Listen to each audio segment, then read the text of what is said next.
chapter number 11, work and energy.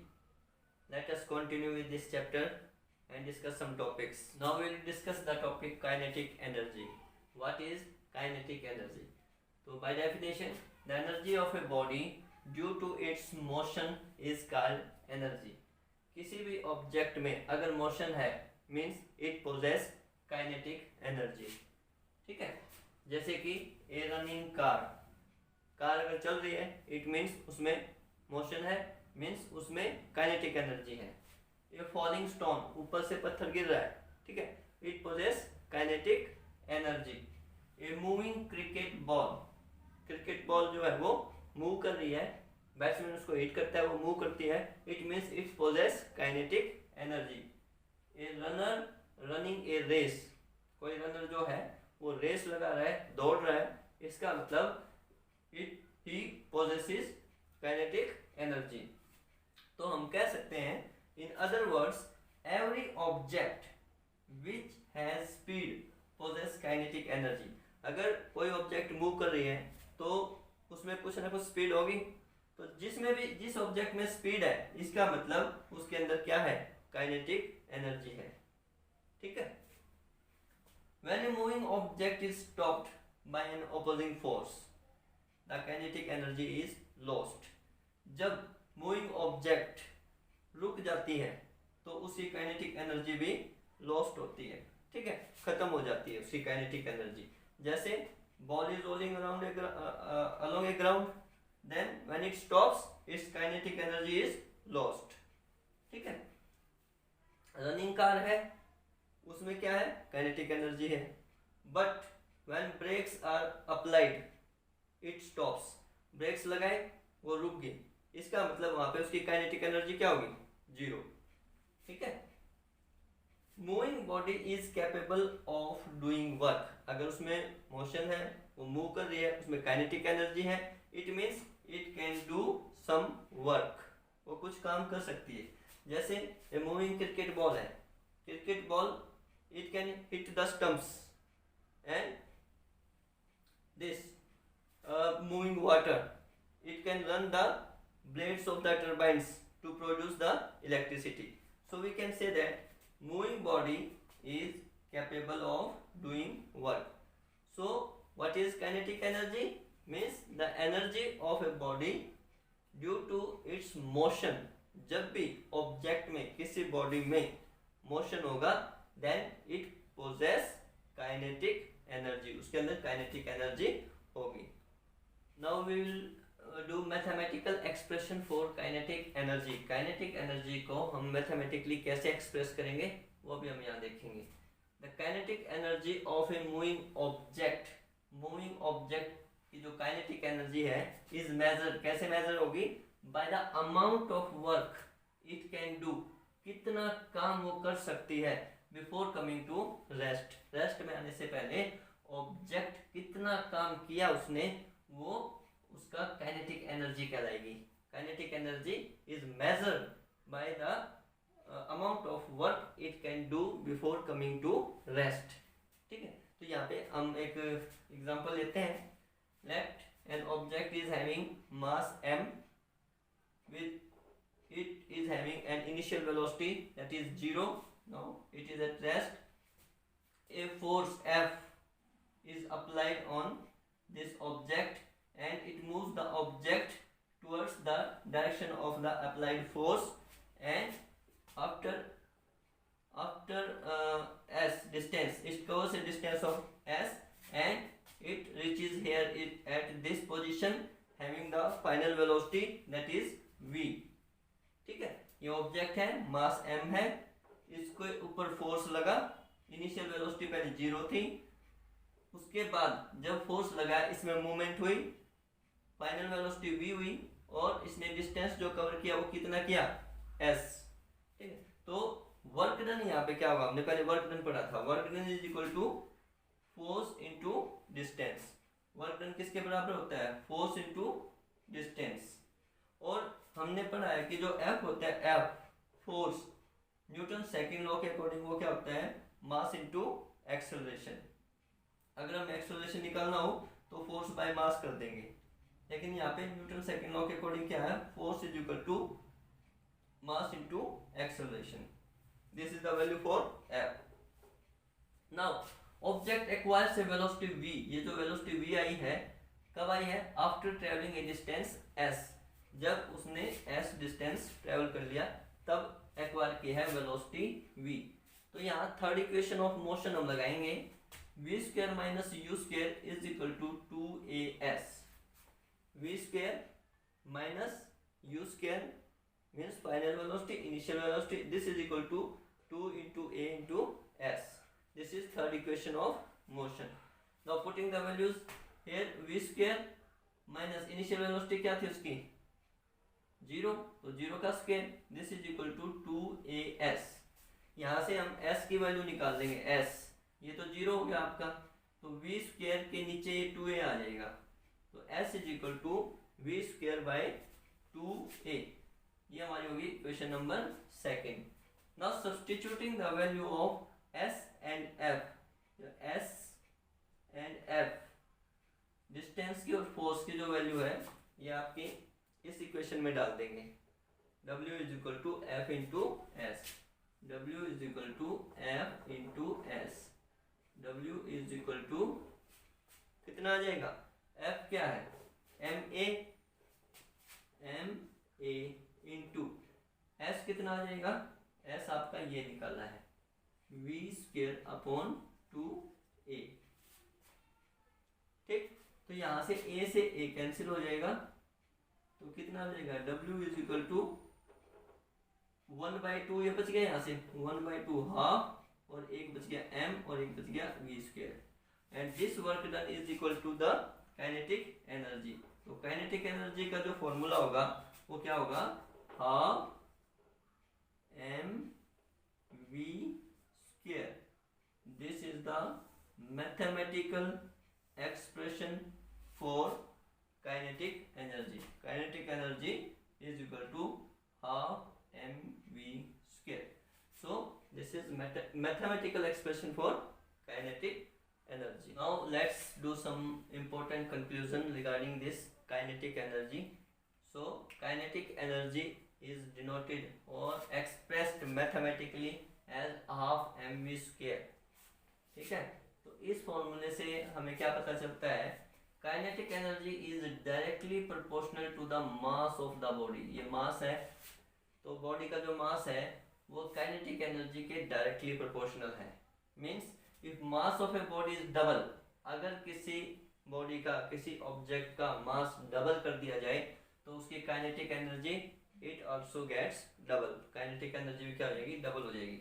If mass gets half, अगर मास हमने half कर दिया then its kinetic energy also gets half. उसकी kinetic energy भी half हो जाएगी. It means kinetic energy is directly proportional to the mass of the body और the mass of the object. Second is kinetic energy of a body is directly proportional to the square of its velocity. यानी कि velocity का square है, तो kinetic energy directly proportional किसके है, velocity के square से. ठीक है, if velocity of the body is double, अगर वेलोसिटी डबल होगी तो उसकी काइनेटिक एनर्जी क्या हो जाएगी, बिकम्स 4 टाइम, क्योंकि वेलोसिटी का क्या है वहां पे स्क्वायर है. इफ वेलोसिटी इज हाफ, अगर वेलोसिटी को हाफ कर दिया जाए 1/2 का स्क्वायर क्या हो जाएगा फिर 1/4. If velocity is half, then kinetic energy becomes 1/4. So हम कह सकते हैं, so heavy bodies moving with higher velocity have more kinetic energy. तो जो मूविंग बॉडीज हैं जिनमें मोशन है, जिसमें स्पीड है, अगर उनका मास ज्यादा है और उनकी हाई वेलोसिटी है, इसका मतलब उसमें हाई काइनेटिक एनर्जी है, या हम कह सकते हैं मोर काइनेटिक एनर्जी है. इसीलिए जैसे ट्रक है, ट्रक का मास ज्यादा है, ठीक है, वो ज्यादा इम्पैक्ट कर सकता है. अगर कोलिजन हुआ है, किसी के साथ कोलिजन होगा तो उसका इम्पैक्ट ज्यादा होगा, क्योंकि उसका मास ज्यादा होगा और उसकी वेलोसिटी भी क्या है, वो ज्यादा होगी, या काइनेटिक एनर्जी जो है ज्यादा होगी. बुलेट फायर फ्रॉम गन, अगर बुलेट जो है फायर करते हैं गन से तो उसकी काइनेटिक एनर्जी जो है वो ज्यादा होती है. So it cause more effect. ठीक है, ज्यादा इफेक्ट वो कॉज कर सकती है. In the end we can say that heavy bodies moving with high velocity have more kinetic energy. Let's solve a numerical based on kinetic energy. An object of mass 15 kg is moving with a uniform velocity of 4 meter per second. What is its kinetic energy? यहाँ पे क्या given है? Mass given है, object का मास है वो 15 kg है और उसकी वेलोसिटी जो है वो 4 मीटर पर सेकेंड है। आपको उसकी काइनेटिक एनर्जी कैलकुलेट करनी है। तो काइनेटिक एनर्जी का आपको पता है फॉर्मूला क्या होता है? Half mv²। Now putting values, kinetic energy that is equal to half into m क्या होगा? 15 and v²। v² means 4 meter पर सेकेंड है तो आपका 4 का स्क्वायर आ जाएगा। तो kinetic energy is equal to 1/2 into 15 into 4 into 4 square है ये, क्योंकि यहाँ से 2 2 जा 4 हो जाएगा। ठीक है, तो kinetic energy is equal to 15 2 जा 30 multiply by 4। Kinetic energy is equal to 30 into 4 120 और यूनिट क्या होगी इसकी? Joule. 120 joule. So this is the numerical based on kinetic energy.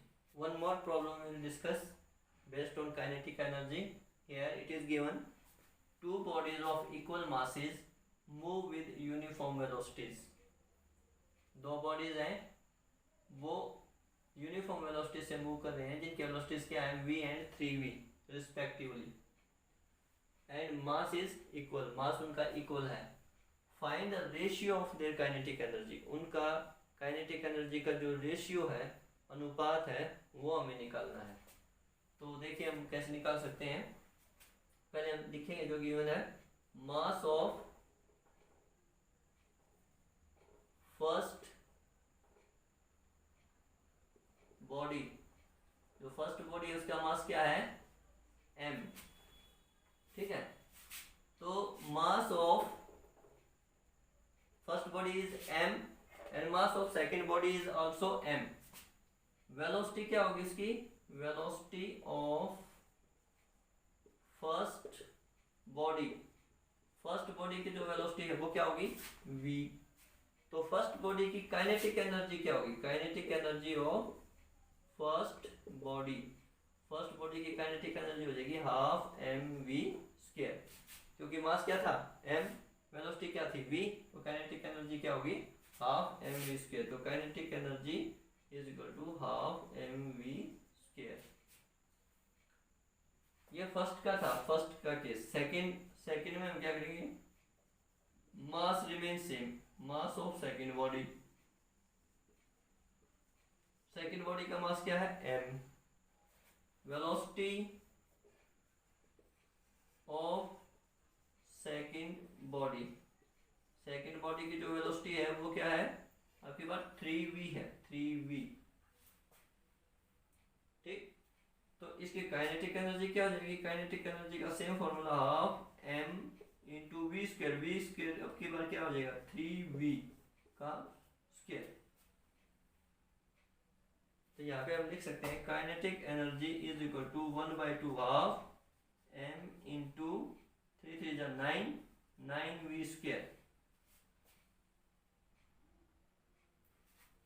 तो ये क्या आ जाएगा? 9/2 mv²। 9 1 जा 9, नीचे 2 है, mv²। 9/2 mv²। ये होगी second kinetic energy second body की, और फर्स्ट बॉडी की काइनेटिक एनर्जी थी आपकी ये फर्स्ट की थी। अब हमें रेशियो निकालना है, रेशियो, अनुपात। तो हम लिखेंगे kinetic energy of first body divided by kinetic energy of second body. First body की है हाफ mv² और सेकेंड बॉडी की है 9/2 mv²। mv² से mv² कैंसिल हो जाएगा। तो kinetic energy of first body, kinetic energy of second body that is equal to 1/2 और नीचे है 9/2। तो इसको कैंसिल करेंगे तो क्या आ जाएगा? ये kinetic energy of first divided by kinetic energy of second. हम इसको निकाल देंगे 1/2, अगर ये ऊपर चला जाएगा तो ये हो जाएगा 2/9, 2 से 2 कैंसिल हो गया तो 1/9 आ गया। तो हम कह सकते हैं कि kinetic energy of second body is equal to 9 times the kinetic energy of first body. ठीक है, तो जो ये रेशियो आया था, रेशियो क्या आया था, रेशियो हमें रेशियो निकालना था, वो था आपका 1:9, ये रेशियो आ गया आपका kinetic energy. One more problem, how much work should be done on a bicycle of mass 20 kg to increase its speed from 2 meter per second to 5 meter per second। कितना work done करना पड़ेगा on A bicycle of mass 20 kg, जिसका मास, जो bicycle का मास है 20 kg है, और उसने अपनी स्पीड इंक्रीज की है 2 मीटर पर सेकंड से 5 मीटर पर सेकंड पे, तो कितना वर्क डन होगा, ठीक है, वो हमें बताना है। तो वर्क डन कितना होगा, the change in the kinetic energy, जो काइनेटिक एनर्जी में जो चेंज आएगा, तो हम यहाँ पे बेसिकली उसकी हम काइनेटिक एनर्जी का जो चेंज है वो निकालेंगे। सबसे पहले हम फर्स्ट केस लेते हैं। फर्स्ट केस, यहाँ पे m क्या है, मास 20 kg, और वेलोसिटी क्या है उसकी 2 मीटर पर सेकंड, ये वेलोसिटी आ गई फर्स्ट केस में। तो यहाँ पे जो काइनेटिक एनर्जी है या वर्क डन जो है वो काइनेटिक एनर्जी के इक्वल होगा। तो kinetic energy is equal to half mv², that is equal to half into 20 into v is 2², that is equal to 1/2 into 20 into 2 का स्क्वायर आपका हो गया 4, 2 2 जा 4, 20 2 जा 40 जूल। ठीक है, अब आप सेकंड केस लीजिए। सेकंड केस, यहाँ पे भी मास क्या है, दूसरी बात जो इंक्रीज हुई है उसकी वेलोसिटी, स्पीड उसकी इंक्रीज हुई है 5 मीटर पर सेकंड होगी। तो मास तो सेम है, mass is 20 kg, velocity is equal to 5 meter पर सेकंड। तो चेंज इन काइनेटिक एनर्जी क्या होगी उसकी, half mv²। Kinetic energy is equal to 1/2, mass is 20 and v² it is 5 square, या आप 5 इंटू 5 भी कर सकते हैं इसको, जगह 10। तो kinetic energy is equal to 5 5 जा 25, 25 10 जा 250, यहाँ पे आ गया आपका जूल। तो चेंज इन काइनेटिक एनर्जी क्या होगा, क्योंकि वर्क डन क्या होगा, change in kinetic energy, change in kinetic energy here it is 250 joule minus 40 joule, that is equal to 210 joule, इतना आ जाएगा। That's all for today beta, do your work nicely and on time। Thank you, have a nice day।